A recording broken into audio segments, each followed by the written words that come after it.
Now we look at what the papers are saying, both the foreign and the local, and we have Dr. Constance here. Constance, good morning to you. Good morning, Andy. How are you today? Well, thank God. Fresh morning. I hope you're doing good. Yeah. Okay, to look at the newspapers today with us, we have in the studio Dr. Iyobosa Owogiaren. He is the editor, Nation's Capital of This Day newspaper, and also the General Secretary of the Nigerian Guild of Editors. Welcome, Dr. Owogiaren. Good morning. And welcome to the program, Nigerians. Thank you very much. We'll begin by looking at This Day newspaper. Dr. Owogiaren, that's your paper, the paper that you edit. So let's look at that and see what you have on the front page for us. Federal government warns planned nationwide protest may lead to anarchy. NLC says protests didn't originate from it. APC, other stakeholders urge engagement as PDP supports movement against hardship. Dialogue with protesters, House Minority Caucus urges federal government. And then we already know that the SGF met with ministers behind closed doors to avert the protest. A lot going on regarding the planned protest. It looks like it's already failed even before it started. Dr. Owogiaren. Absolutely. I think there are indications that that protest will not be popular. Of course, if you look at it within the democratic rights of Nigerians, they have the right to protest peacefully, especially when they are aggrieved on national issues. Nobody can deny them of that, even though some people were trying to suggest that before Nigeria can protest, they need to seek security, especially police permission. But of course, you know, some years back, the Femi Falana went to court to challenge that position. The SAM went to court to challenge that positions. And the court ruled that Nigerians do not need any permission from police, to stage a peaceful protest. But I think the worry by the federal government is the fact that some hoodlums might want to hijack the peaceful protest. And at the end of the day, that might not augur well for our country. You remember the NSAS protest? You know what happened? They always make reference to that. Yes. It started very peacefully until some forces were trying to introduce some other states into it. And you know what happened. Up to today, some states are still finding it very difficult to recover from the effect of that protest. But I think that doesn't mean that protests shouldn't happen. I agree with you. Some can be peaceful if it's properly organized and if there's security. Well, when you talk about the permission, I think what they're saying actually is that if you want to organize protests and the police are aware, at least some kind of security can be provided in case it is needed. Not that it has to stop the protest itself. I agree with you. But of course, you know what happened during. Let me give you the example of NSAS riot. Initially, when it started, the police provided security for those who were involved in a peaceful protest. I think what really happened was that there was an attempt to also to sponsor another group of people, to attack the peaceful protesters, and that what led to the violent protest that we eventually witnessed. But I think the federal government is still afraid of that, and this case, there's also indication that other people are also trying to sponsor another group of people, to attack the peaceful protester. So I'm sure within that context, it might be very difficult for the security agencies to control it. I would like you to jump in here because during the NSAS protest, reference is regularly made to that. There were allegations that politicians or even the government sponsored people to disrupt it. So it wasn't that the people that were involved, had in mind for it to degenerate to anarchy. Of course, there were criminals that eventually were involved, but there were allegations that the authorities also, or politicians, sponsored people to go and disrupt it so that they would disperse. Yeah, I remember that protest. I was mostly on air then in Lagos. In fact, one of those times I was really pissed when I managed to come on air the next day because they stopped me from going to work. And I wasn't glad about it. Because protests are supposed to be, you're not supposed to disrupt other people's lives while protesting. It is the place of the government, the security agencies, to make sure that hoodlums don't take over. Falana, you mentioned Falana Iyobosa. He said the protest must go on. Idris calls it family affair. The truth is that Nigerians have had it up to the neck, really. Things are really tough. Ajiro, the NLC president, says, the government should, particularly the president, should call the organizers of the protest to dialogue with them, you know. The question of whether the protest will go on or not, from the way the government is speaking, from what I have heard, and they're making frantic efforts. Yes. In fact, today, the governors, they will be meeting. Yesterday, I mean, SGF called a meeting with some ministers, and then today, some of those ministers are expected to speak with the governors who will be attending the 143rd meeting of the NEC, Economic Council meeting, you know, talking about the fact that the state should also be involved. Yes. And this protest should not just rest at, I mean, if it goes on, I mean, people should protest. But I mean, that's democracy for you. It should not just stop at Abuja or Lagos. It should go right down to the states so the governors will know. For example, Hope Uzodimma said he's against it. I mean, the governor of Imo State, Progressive Governors Forum chairman, because it could be counterproductive. These are reasons that be proffered because the government is on this side. So it's expected. But the people who are trying to protest are on the other side, and they feel the pinch of what is happening. And that's why one of the protesters, it's hashtag, and he was asking, Uzodimma was asking, what are they protesting for? I wish I was there. I would have said to him, the hashtag is clear, end bad governance. So we watch it and see how it plays out. If it goes on, the onus is on the security agencies to protect whatever needs to be protected so that hoodlums won't take it over, like they're claiming. It's obvious that there's every attempt to defeat this protest, to prevent it from happening. And talking about the Southeast Governors Forum, Senator Hope Uzodimma, the governor of Imo State, is the chairman, and he did speak on behalf of the Governors Forum in the Southeast, saying they do not support a protest. You know, the Southeast governors, 5 states have been for many years unable to handle the security situation in their domain and the problems and the crises that people are facing. In fact, people from the Southeast are so pissed with the governors, especially with the IPOP thing, and then now he's talking about the protest is from the people, not from the governors. Governors, go and do your work. I think that's what people will say. Yep. But the point I was trying to make is that those who are questioning the rationale behind the planned protest perhaps don't even know what you're talking about. Because you remember that these people who are in government now, I refer to them as professional protesters. They were the ones who organized all form of protests during the government of President Goodluck Jonathan. You remember an attempt to remove fuel subsidies. You remember what led to that. That protest Lagos, was well organized and sponsored in Lagos State. And nobody stopped it. Yes, nobody stopped it. Even for 4 days, they were everywhere. They were in Ojota. Ojota became a rally point, inviting all kinds of musicians, to sing and dance. And at the point, there was this fear that they were going to make the country ungovernable for President Goodluck Jonathan. And I remember those who are in power now were behind that protest for saying that they don't even know what the rationale behind the planned protest. For me, it appears to me to be senseless. They are aware. No, but they know the cost of living in Nigeria today is very high. The level of poverty, the level of unemployment, food insecurity, insecurity across the country. So we understand the problem, and the government is also aware. But I don't think the government is not aware of what people are.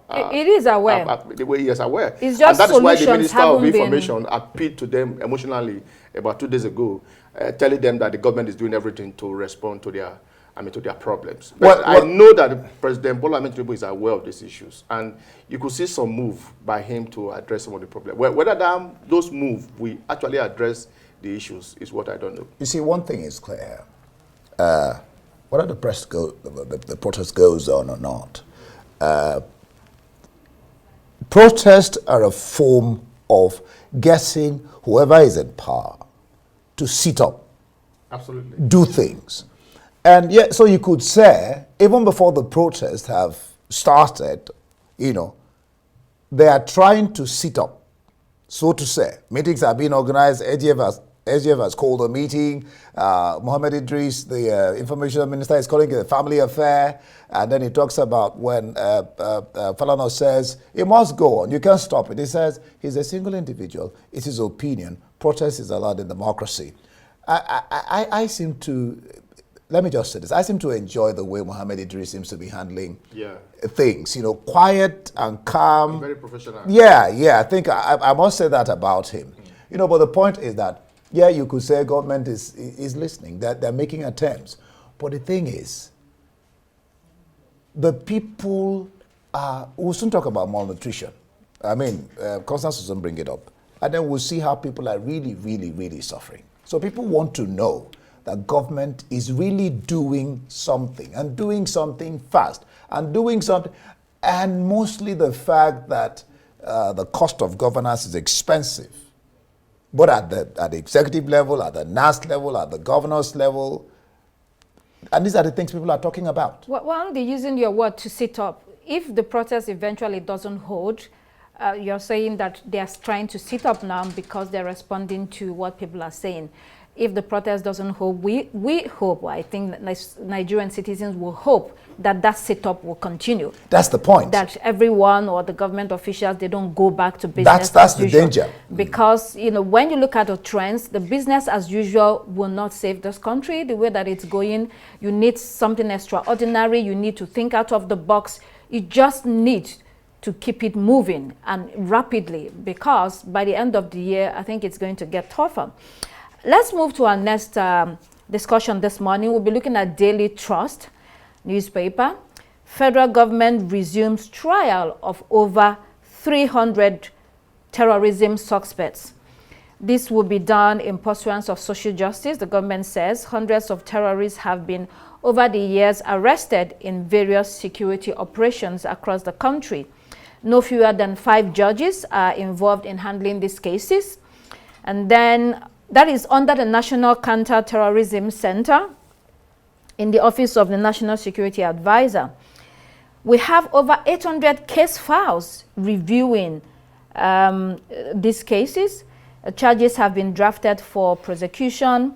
And then there's also an interesting data here. Between 2017 and 2018, trials have resulted in 163 convictions, 882 discharges, and 5 acquittal. Suspects that are inculpable are de-radicalized, engaged in profitable ventures, and efforts to reintegrate are sustained. I mean, 163 convictions in 1 year is quite high, although that depends on how many cases they had to handle, Dr. Wugeren. But I think it's a very good development from the Office of the Attorney General of the Federation. You remember in 2023, the government announced that they secured convictions of about 333. And apart from that, there was this attempt to introduce this so-called kinetic and non-kinetic approach in dealing with the issue of terrorism. Why do we always have to use that word, kinetic, and what does it mean? Just tell me what is kinetic and non-kinetic. What does explain to people why don't we have to use military terms? So, but the non-kinetic approach, which maybe trying to rehabilitate them and all that, they introduced that. So many people were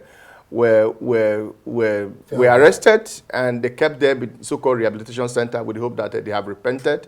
But after so many months, and they were released. After some months, they went back to their usual terrorism act again.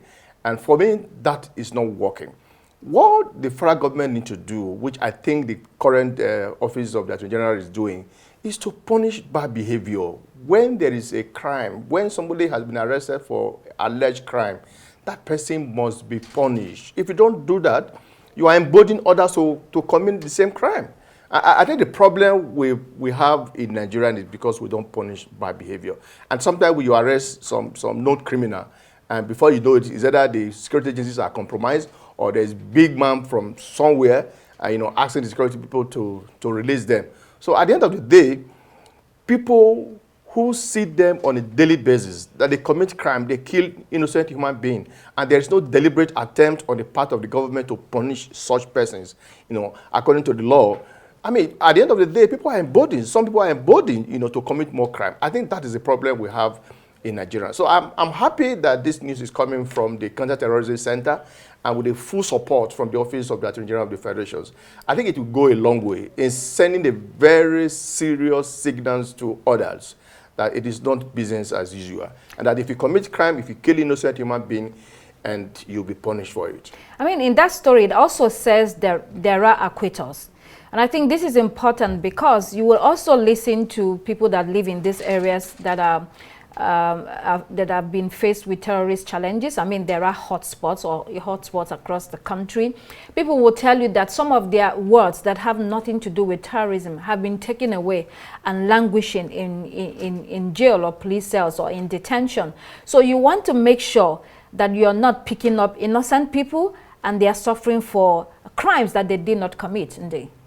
That's very important. I mean, people have had such issues, and even now, as we're discussing, some people are in prison who, I think it is said, after 48 hours, you should try people, but sometimes you don't see that go on. I love the phrase that Yoboso used, punish bad behavior.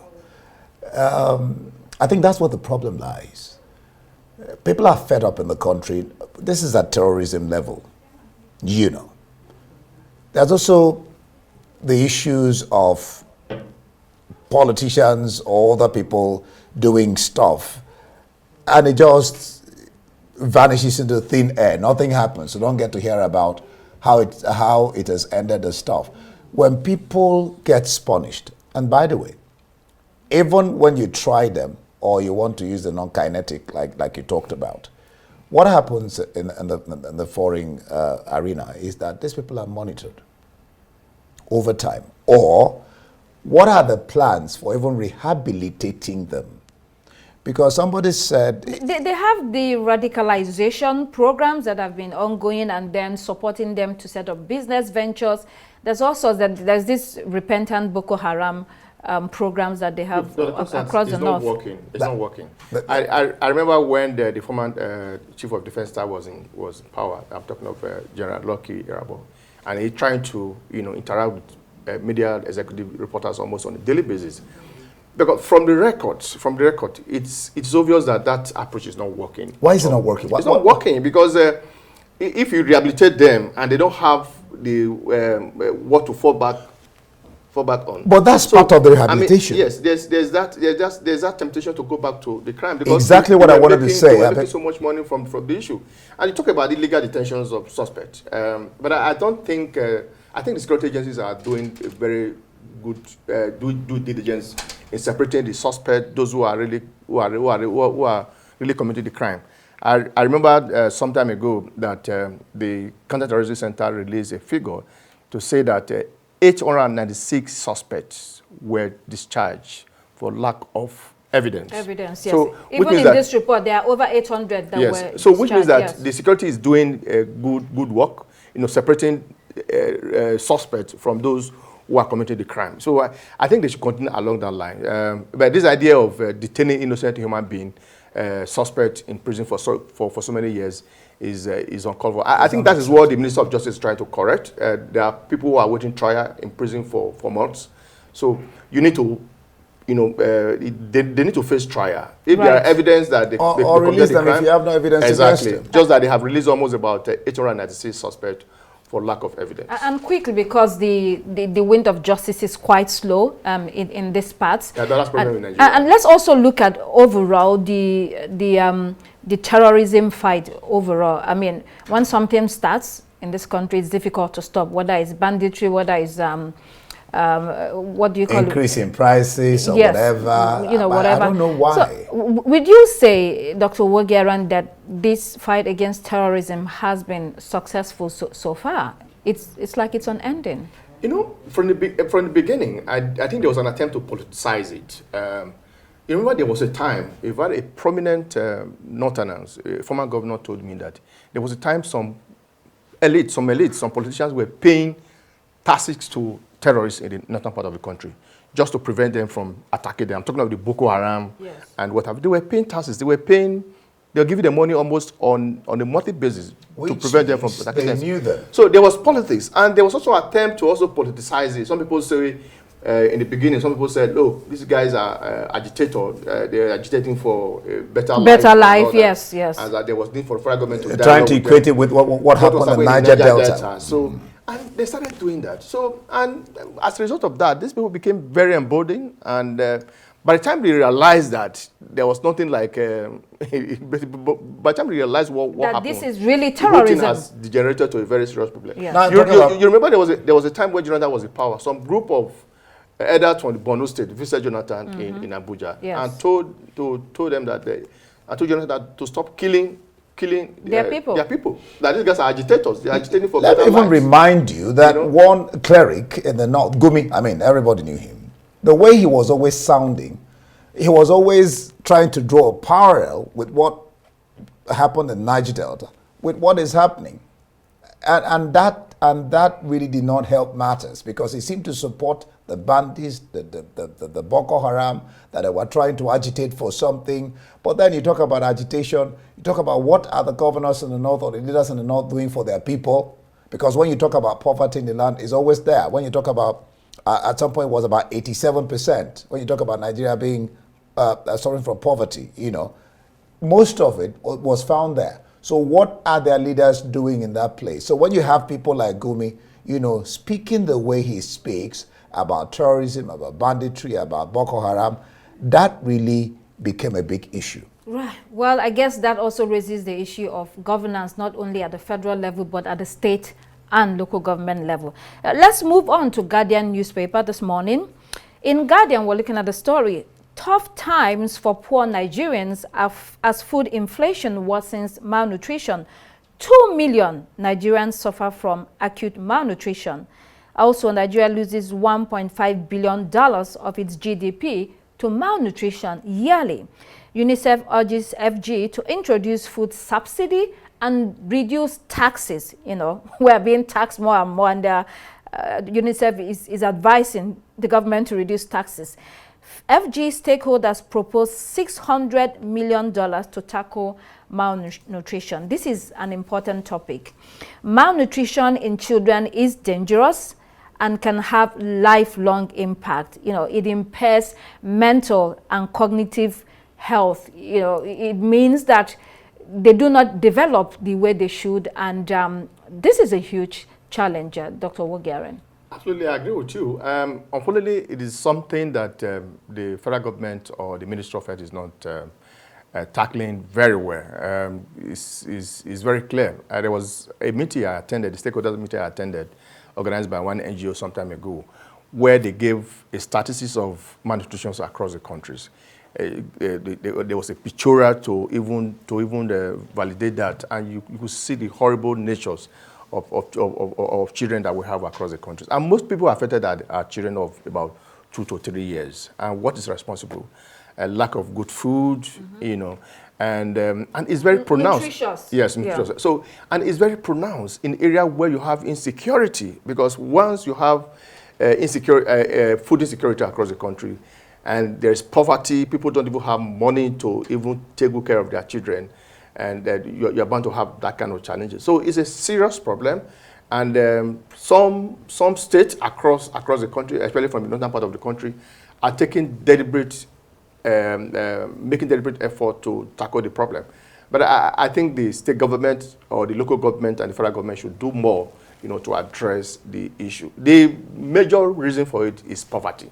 Right. And once we're able to solve that, people have money in their pocket and they have purchasing power, some of these things will be addressed. I attended a conference sometime here in Abuja last year, and it was talking about the same topic, malnutrition in children, especially before the age of 1. Yeah. If you did not get the nutrition that you need to develop, it affects your learning ability, even your organ functions, bone development, muscle development. It means that for life, that child is impaired. Yeah. And it's really scary, and governments, or whether it's federal, state, local government, this is something that we should begin to look into. The numbers of children that are malnourished. And then now that we have economic challenge, where we also have the agricultural challenge, people being unable to go to their farms and produce food, it is really scary indeed.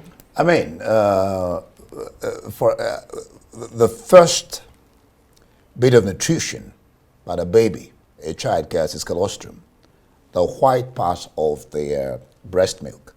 Very, very key, very, very important. And then when you have malnutrition, it says 40% of inflation has tumbled prices to 300%.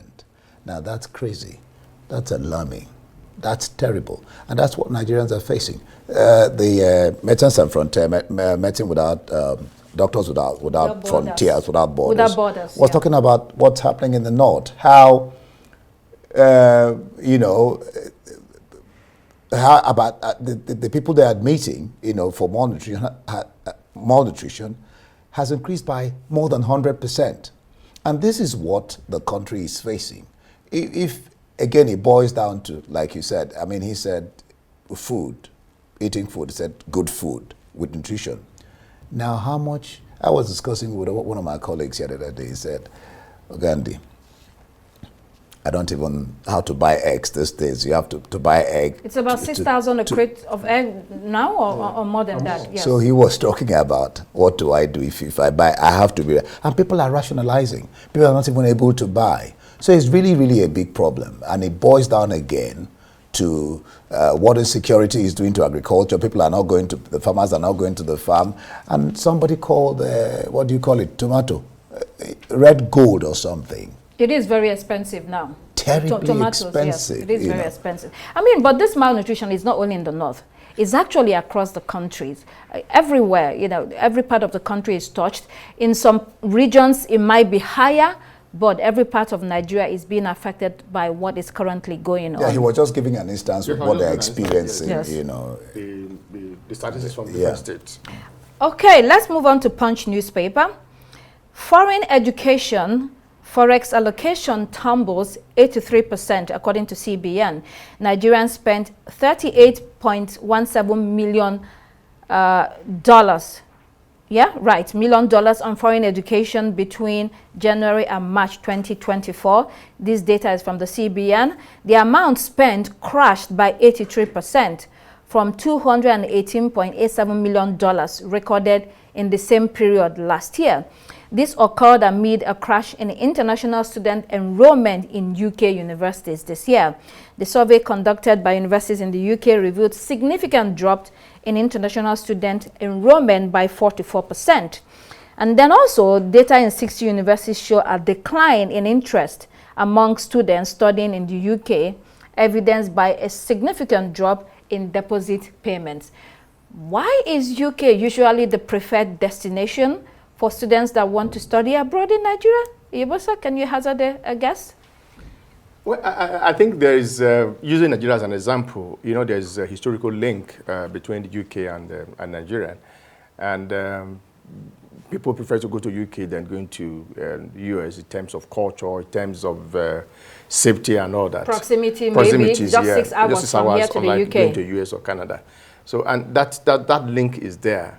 But from what a record that has just been released, it appears that the whole thing is dropping. Yes. Because of the situations in Nigeria, because of the fluctuations of naira. Imagine the cost, how much you require in terms of pounds to be able to pay your school fees. And they're very expensive. And they're very expensive. How many people can afford that, apart from the political elite, those who are very rich? But some of us who were, I mean, like people like you, who were struggling to send their children to UK for studies, hoping that for a whole year I'm you'll not be able struggling to send my kids no, to I'm just, UK. I'm I don't even have kids. hoping that at the end of the year you'll be able to. Not close my market in Iyobosa. I'm not referring to you, Constance. I'm not referring to you. Which market? Yes.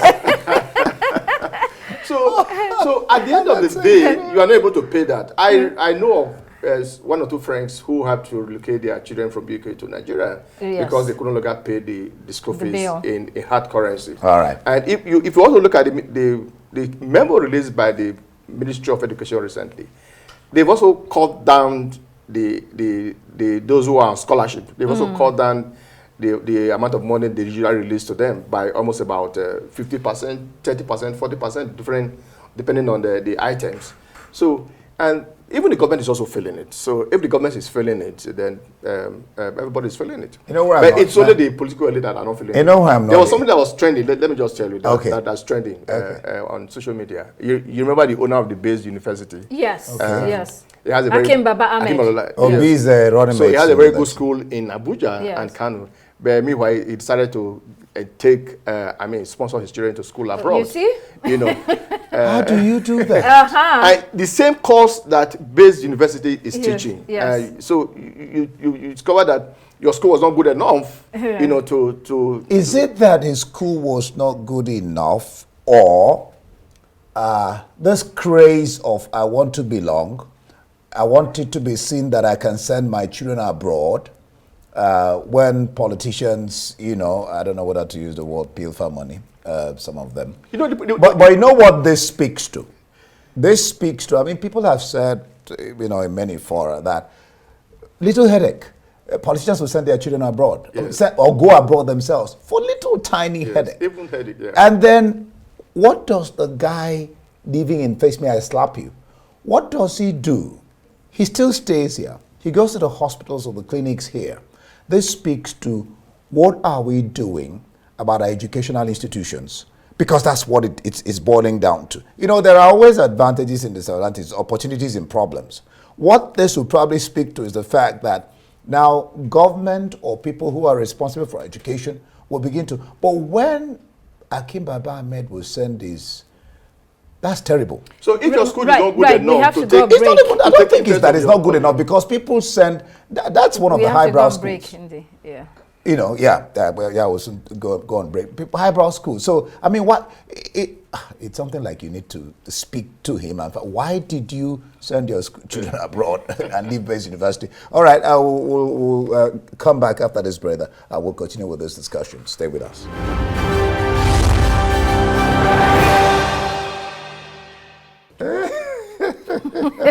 You wonder why I'm laughing. It's a joke. Yeah, we're cracking. We're talking about demarketing. All right, glad to have you back. Let's break. Here on Rise Discussions. Yeah, we were discussing the story in Punch about foreign education and forest allocation. So one thing to note, though, is that one of the reasons why there has been a drop in students in the UK is because of the new immigration laws that prevents international students from bringing their families or dependents to the country. You know, they've been struggling with illegal immigration and even legal immigration, so they're trying to get the numbers down. And that's one big reason, because one of the things is that when students go abroad, they come with their families and eventually they stay on and make a life there. So that's one of the reasons. Then the other thing, I've heard the sentiment generally that you shouldn't stop people from traveling abroad for education if they have the means to do so, because in the long run, they might return and contribute to the economy. People have given instances of, you know, India, for instance, or China, where so many students went abroad and eventually contributed to their economy. But it depends, again, on the type of education you're getting and if you're eventually returning to help build your country. Dr. Wogan. Okay, yes. Type of education, one, but public servants. If it's a businessman, an industrialist who has the money, you can do that. But if it's public servants, they should be queried on how they are getting the money. But it doesn't seem to happen in Nigeria. I mean, I remember discussing with somebody, and he said during Boris Johnson's time, he was queried about him going to an expensive salon to barb his hair with taxpayers' money. Something as little as that, you know. And then you're talking about paying millions of dollars to train your wards abroad, being a public servant. That should be curtailed. Well, for me, I don't see anything wrong with it. Even many of our fathers or mothers also school abroad in those days, if they have the mix. But you see, the reason why people are now beginning to criticize the policy is that most of this political elite now send all their children abroad for studies and paying little attention to our institutions in Nigeria here. You remember there was a time in this country where we're also having foreigners in our universities. Right. University of Ibadan, Yes. University of Nigeria, Nsukka, Unilag, and other universities. We had foreigners, you know, coming to school. So many professors from outside the country coming to lecture in Nigeria here. But in a situation where our institutions are being neglected by the federal government because they don't give a damn, because they send their children abroad for studies, I think that's where the problem lies. Right. And that's what people are even saying that, look, if you don't want to pay attention to universities or higher institutions in Nigeria, don't send your children abroad. I can tell you today the state of our universities, other higher institutions, is very, very, very bad, you know. So the bottom line almost is that... like some people say glorified secondary school. Yes. Right. So the bottom line is more investment in education. Yeah. Let's move on to Leadership newspaper. In Leadership, we're looking at agric mechanization. Federal government plans to produce 5,000 tractors annually. FG has launched the Greener Hope National Agricultural Mechanization Program. We always have slogans for everything in this country. This initiative is spearheaded by the Ministry of Agriculture and Food Scarcity. The program will introduce advanced agric technologies with a focus on youth participation. The government also plans establishment of model agric mechanization service centers and hubs across 37 designated farming clusters. The interest here, I think, or the interesting thing here is the youth participation. It used to be that people could feed themselves in this country. You had your own farms. But these days, you have a lot of young people with degrees that do nothing for them. And a nation that cannot feed itself is in trouble, Dr. Wugaren. Because there are no incentive. If you look at the mechanized agricultures across the country today, it just goes beyond, you know, producing tractors. It's not just tractors. Yes. There are other very high technologies that you can deploy it, you know, to increase your farm system in Nigeria. But other countries are deliberately and sustaining the approach, the method.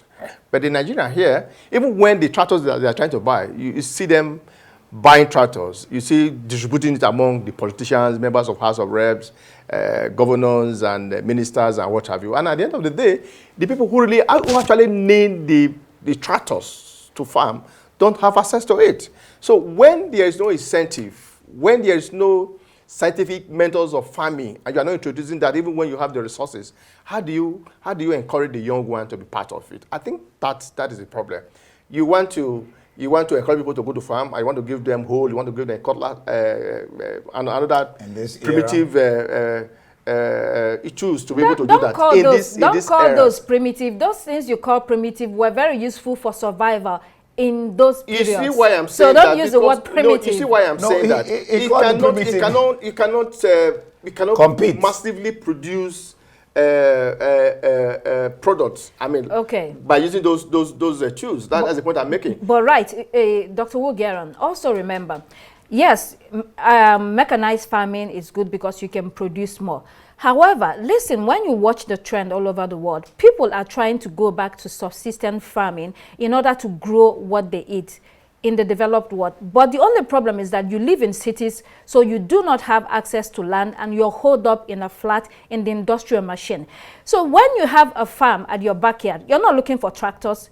You're going to use the same hose and the instruments that we call primitive for providing food for your family. So those things, yes, those periods, you know, they were necessary, but you still need them.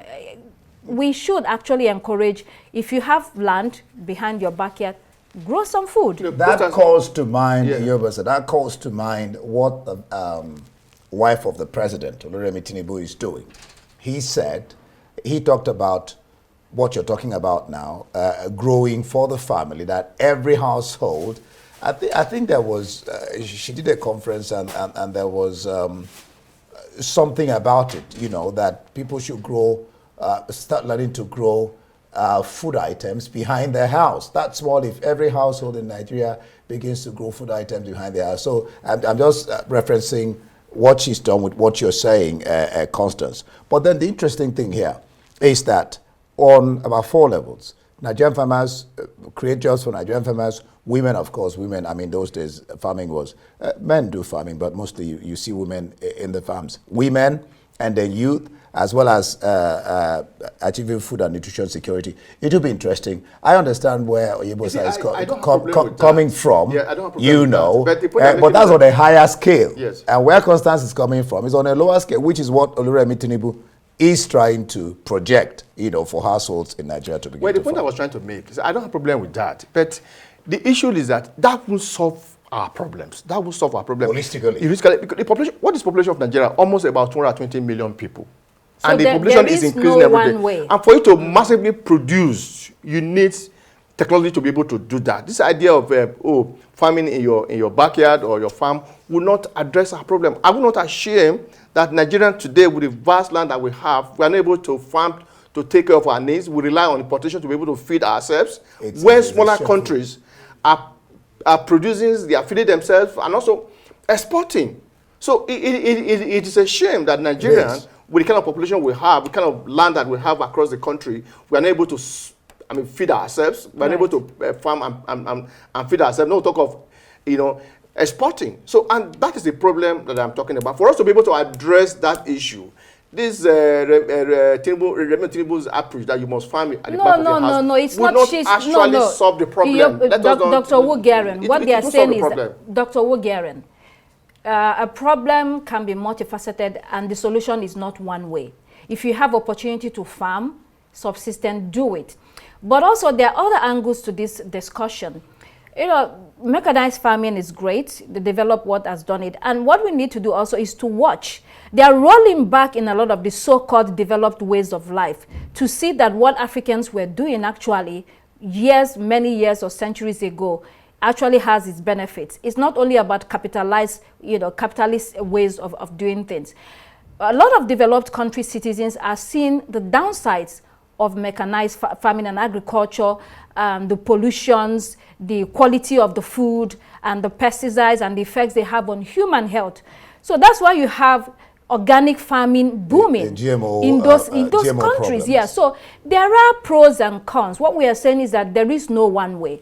You look at it dispassionately, and then you can continue to review. Little drops of water fill the bucket. Exactly. If we do family farming, at least you get the households even feeding themselves. Right. But then, of course, the points are well taken, both yours and Yobosa. Bigger scale for the country to the GDP to grow. We don't even have enough to feed, not to talk of exporting. Right. Let's go to the international headlines and see what we have for you. Let's pull up the Guardian UK. The Guardian UK.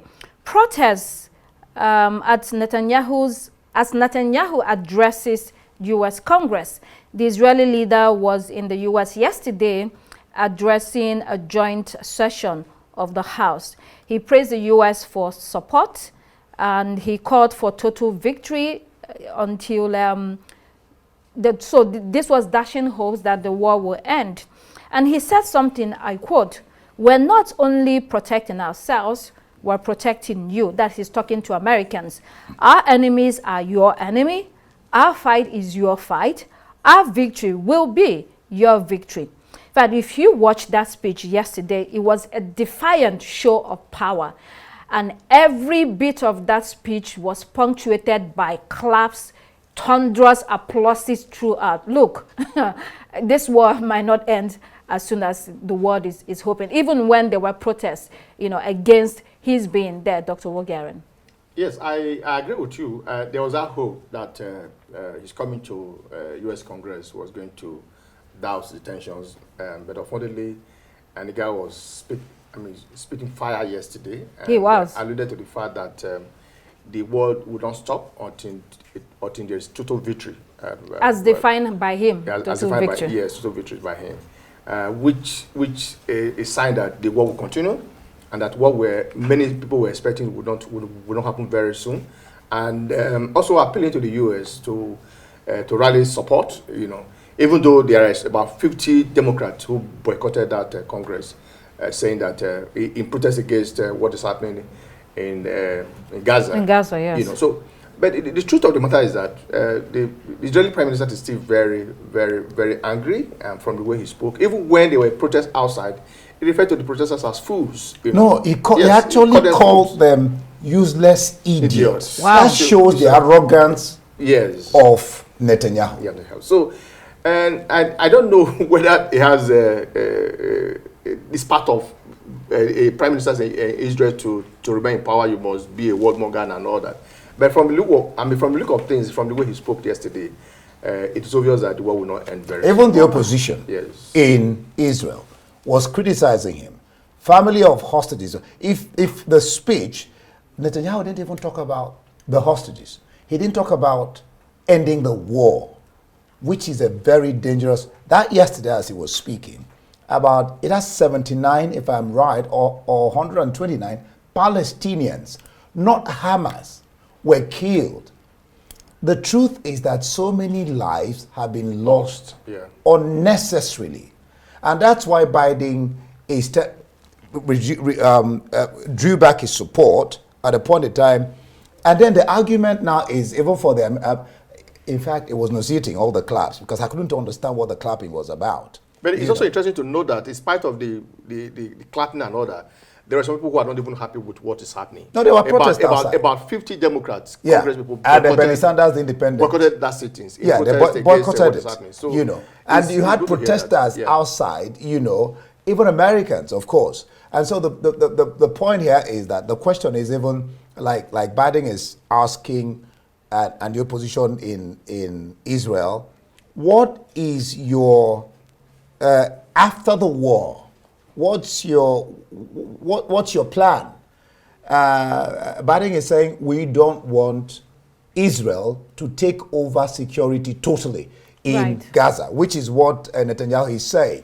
And then you want to go after Gaza. Palestinians are not Gaza, are not Hamas. Yes. Sorry, want to go after Hamas. Yes. Would you need to start to kill Palestinians, children, women, just because you want to get to Hamas? Okay. So, I mean, the prevailing sentiment is that it's difficult to see how Israel in that region will have peace, or how there will be peace within these countries in that region. It's a tough place to be, it's a tough spot to be, but it's still unfolding. We'll be watching. Let's go to Daily Express, UK.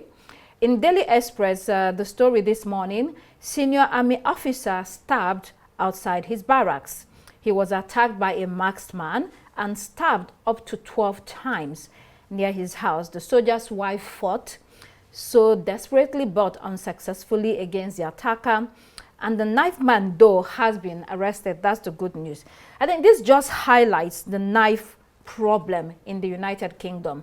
Unlike the United States of America, where it's quite easy to get and own a gun, in fact, several guns, in the UK, it's difficult to do that. So the alternative is knives. Knife crime is very high. The government has tried over the years to put a lid on it, but it's still a problem. Dr. Wogaran. I agree with you. It's recurring issues in UK. You remember in 2016 there was an attempt by the UK authority to crack down. To crack down on what they refer to as zombies knives. They've been that effort consistently, but all along they have not been able to do that. So much so that the Labour parties last year, widely criticized the Conservative parties for not being able to solve that problem.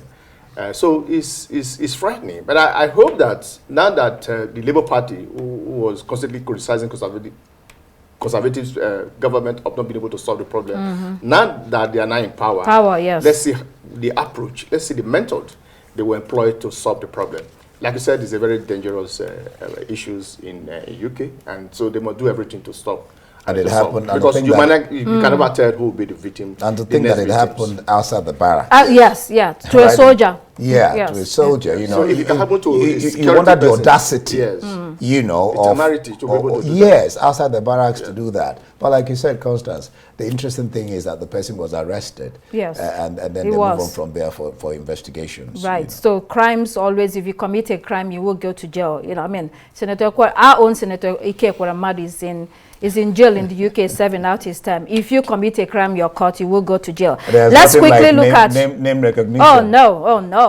There is a system, the judicial system works, so they will get you. It may take time. Let's look at New York Times before we go this morning.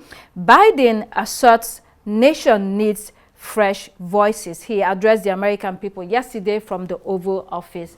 Biden now is being seen as a hero, especially by Democrats for hearing their appeal to step down, Dr. Ugaren. And he mentioned it yesterday. He said it's about the nation, Yes. not about my ambition. It's about democracy, maintaining democracy. And then he gave Americans a choice. You're good people. Yeah. This is between unity and division, between fear and calmness. You know, that's what democracy really is, and that's what America should begin to think about in this election. So he's going to exit graciously in a dignified way at the end of the day, which is what he needs at his age, serving the country for at least 50 years. And then his legacy remains. Yeah, yes. you're right. In fact, that decision that Biden took is a very popular one. So many Americans, including the former President Barack Obama, describe him as one of the most patriotic Americans. Parallels with what Lyndon Johnson did in 1968. The only thing then was that Democrats lost. But there's agreement now in this one, and they're hoping that... And the good thing is that as he was stepping down, he was also endorsing his vice. Immediately. His vice. And people thought it was not going to work. That's made it easy for the Democrats. Yes, and we've seen in the last few days now that the popularity of his vice Kamala Harris is increasing almost on a daily basis. And from the poll that they conducted recently, I think it's ahead of Donald Trump. She even broke a record. First night, 24 hours, so we might $81 million. A situation where we have a first female president. It's very possible. The lesson I remember Gerard talking about that. Yes. The lesson is it's about the country, not about you. Absolutely. On the spot. Nigerian politicians. It's about the country. All right, Yebosa and Constance, thank you so much for being on the program this morning. And that will be it on Daybreak this morning here on Arise News. Thank you for watching. We'll do this again tomorrow. Have a great day.